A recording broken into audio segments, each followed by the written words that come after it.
గుండమ్మ చెరువులో అధికారులు హద్దులు వేయకపోతే మళ్లీ కబ్జాకు గురయ్యే ప్రమాదం ఉందని కొత్తగూడెం ఎమ్మెల్యే కూనంవేణి సాంబశివరావు అన్నారు. పెద్దపల్లి మండలం పెద్ద బొంకూరులో సిపిఐ పార్టీ కార్యదర్శి వర్గ సభ్యులు కలవేని శంకర్ గారి తండ్రి పరమపదించగా వారి దశదిన కర్మకు హాజరయ్యారు. ఈ నేపథ్యంలో పాత్రికేయ సమావేశంలో మాట్లాడుతూ రాష్ట్రంలో హైడ్రా అక్రమార్కుల గుండెల్లో ఓ డ్రాగన్ లాగా భయభ్రాంతులకు గురి చేస్తుందని, సామాన్య ప్రజలను మాత్రం నష్టపరచకుండా వారికి అన్యాయం జరిగే పరిస్థితి ఉంటే ప్రభుత్వం వారికి ప్రత్యామ్నాయం చూపించాలన్నారు. పెద్దపల్లి గుండమ్మ చెరువులో రియల్ ఎస్టేట్ వ్యాపారులు ఎఫ్టీఎల్లో వెంచర్ ఏర్పాటు చేసి హైడ్రా విషయం తెలుసుకుని అధికారులు రాకముందే తమ వెంచర్లోని కంపౌండ్ తొలగించి అధికారులకు పనిభారం తప్పిస్తే నిర్లక్ష్య ధోరణితో ఉన్న అధికారులు హద్దురాలను చేయకపోవడం సరైనది కాదని, అధికారులు నిర్లక్ష్యం వహిస్తే మళ్లీ కబ్జాకు గురయ్యే ప్రమాదం ఉందని అన్నారు.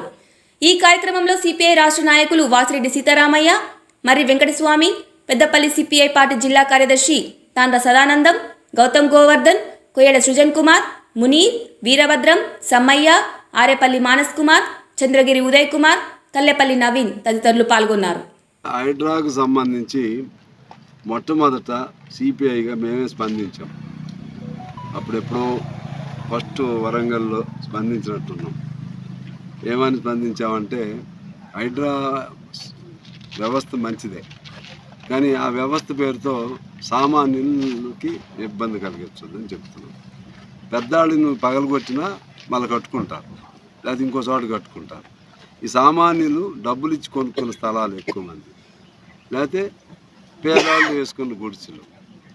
ఇవాళ అక్కడ కూడా నీకు చెరువు నిజంగా ఉపయోగం జరుగుతుంది అనుకుంటే వీళ్ళని ఖాళీ చేయటం వలన ఆ చెరువు రెస్టోరేషన్ పునరుద్ధరణ జరుగుతుంది అనుకుంటే వీళ్ళకి ప్రత్యామ్నాయం చూపెట్టు. నేను చెప్పేది రెండో పాయింట్ ఏమంటున్నాం, వాళ్ళకి అసలు అప్పుడు ఎవరు అమ్మారు, వాళ్ళకి పర్మిషన్లు ఎవరు ఇచ్చారు, వాళ్ళ మీద అప్పటి వరకు వెళ్ళి అప్పుడున్న అధికారులు ఎవరు, మంత్రులు ఎవరు, రాజకీయ నాయకులు అందరు సంతకాలు కావాలి కదా, వాళ్ళ వరకు వెళ్ళి ఈ పైన తొడవద్దు, లోతుకెళ్తే ఇప్పుడుండే వాళ్ళు కూడా భయపడతారు. ఇక మూడో అంశం ఏంటంటే పెద్దవాళ్ళు ఎవరన్నా ఉంటే మాత్రం ఖచ్చితంగా చేయండి, వాళ్ళ మీద నష్టపరిహారం కూడా వసూలు చేయండి, చట్టపరంగా చేయండి, దానిలో తప్పలేదు. నీకో న్యాయం నాకో న్యాయం వద్దు. ఇది అసలు హైడ్రా అంటే నా పేరులోనే ఒక భయం కలిగేట్టు ప్లాన్ పెట్టానని చెప్పా. ఇది ఒక డ్రాగన్ ద ఎంట్రీ లాగా ఉంది. నేను ఆ రోజు చెప్పా, డ్రాగన్ ద ఎంట్రీ. డ్రాగన్ అంటే ఒక భయానకమైనటువంటిది, క్రూర జంతువు. పేదవాడికి మాత్రం ఇబ్బంది కలిగించొద్దని మేము చెప్తున్నాం.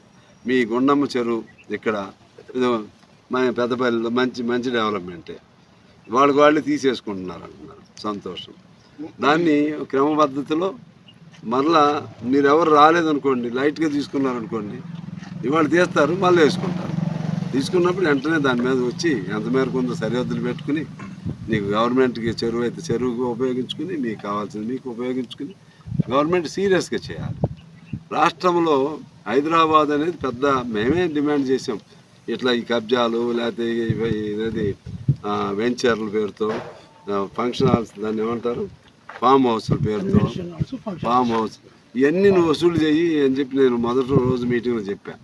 అవన్నీ తీసుకుంటే నీకు బడ్జెట్కి సరిపోద్దని చెప్పాను. ముందు వాటి మీద చేయమని చెప్పాం.